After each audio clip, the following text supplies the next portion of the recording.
أعوذ بالله من الشيطان الرجيم. بسم الله الرحمن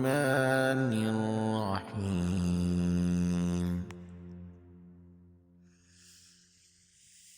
يا أيها المزمل قم الليل إلا قليلا نصفه أو انقص منه قليلا أو زد عليه ورتل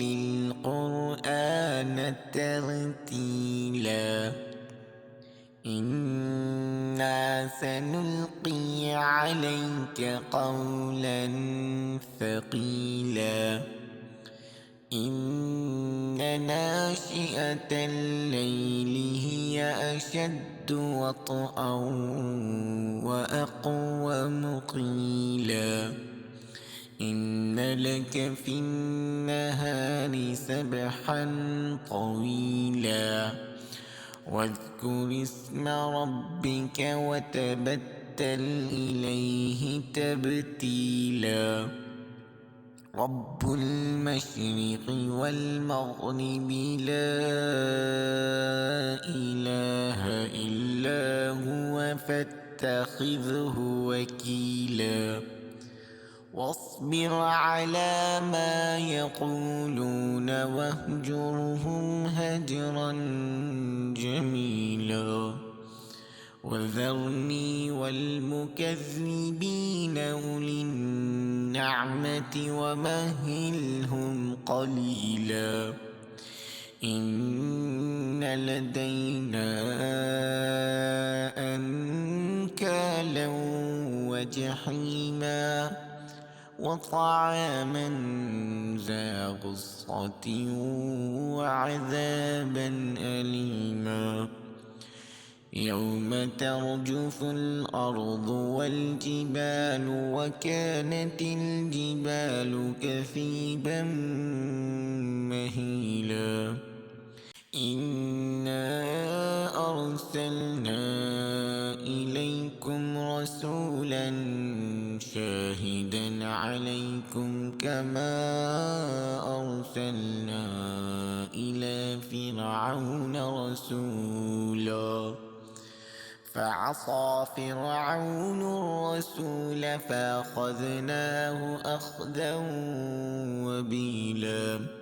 فكيف تتقون إن كفرتم يوما يجعل الولدان شيبا السماء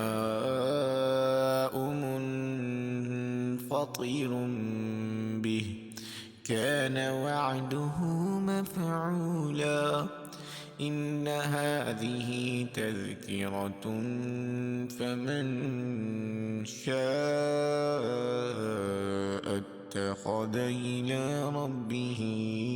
سبيلا إن ربك يعلم أنك تقوم أدنى من ثلثي الليل ونصفه وثلثه وطائفة من الذين معه والله يقدر الليل والنهار علم أن لن تحصوه فتاب عليكم فاقرؤوا ما تيسر من القرآن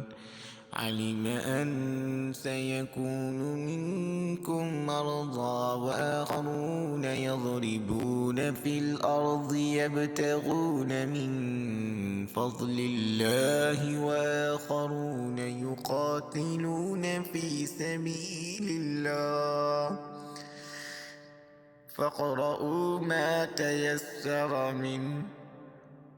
وأقيموا الصلاة وآتوا الزكاة وأقرضوا الله قرضا حسنا وما تقدموا لأنفسكم خير تجدوه عند الله هو خيرا وأعظم أجرا واستغفروا الله إن الله غفور رحيم.